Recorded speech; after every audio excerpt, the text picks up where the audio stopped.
wanta laayyootti dubbatamu miti taate gaggababa garaa kootu hin raanfatume ciniinsuu keeffannoo gubbaa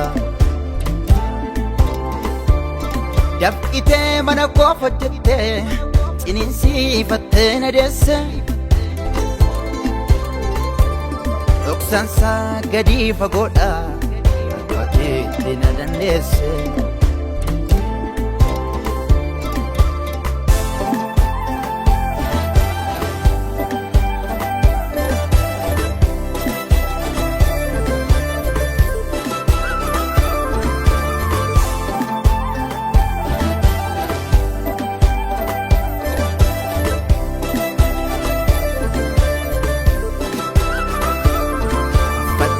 miti kullake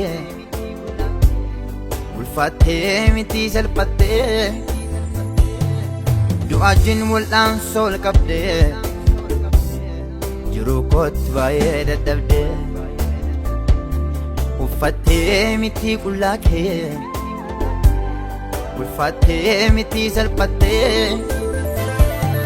du'aajin mul'aan sol qabdee kootti baay'ee dadhabdee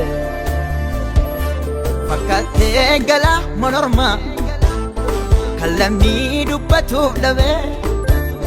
waan hin gooneen hadheeffamtee miidhe dhugaan kees toorarraa dhabe kee itti na yaachisame na urguunfaa marrumaan koo siqotee boolla na baasee siinaaf fiddaaf hundeen koo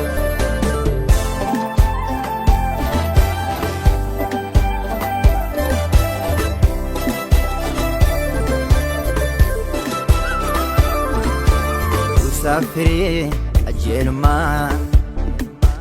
galmicha dhiigaan bitame garaan kogoo goota beekame dirree seenaadha ajjeerame dadhabbii kee hin dagadduume jiruun sinaaf hojjetame waa'een keddoo anaa jirame sammuu koo keessatti guufame Tubate wanjonarra Unde bilisumma koti Keessa koti Iddoo qabdaate Ajdi Qur'aana gaafoti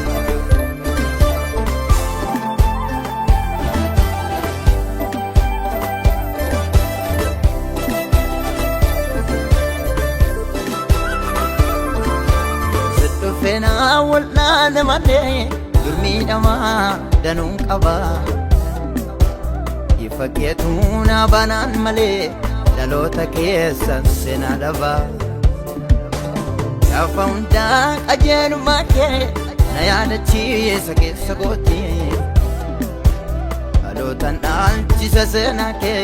siin kabajuun jiruu kooti wanta laayyootti dubbatamu miti taate gaggababa garaa kootu hin raanfatume ciniinsuu keeffannoo gubbaa dabqitee mana koo hojjettee ciniinsiifattee na deesse dhoksansaa gadii fagoodha akkaateetti na dandeesse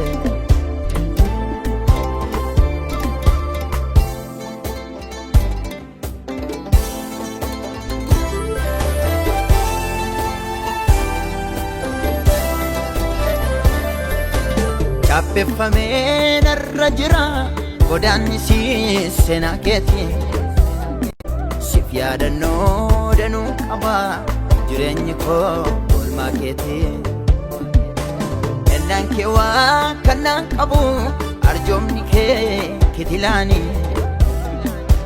natti tolaana jaalladha seerri kan kee jaalalaani musaafirii ajelma galmicha dhiigaan bitame garaan kogoo goota beekame dirree seenaadha ajjeerame dadhabbii kee hin dagadduume yeroo sinaaf hojjetame waa'een keddoo olaanaa jira sammuu koo keessatti kuufame situ baatee waan joonarraa hundee bilisummaa kooti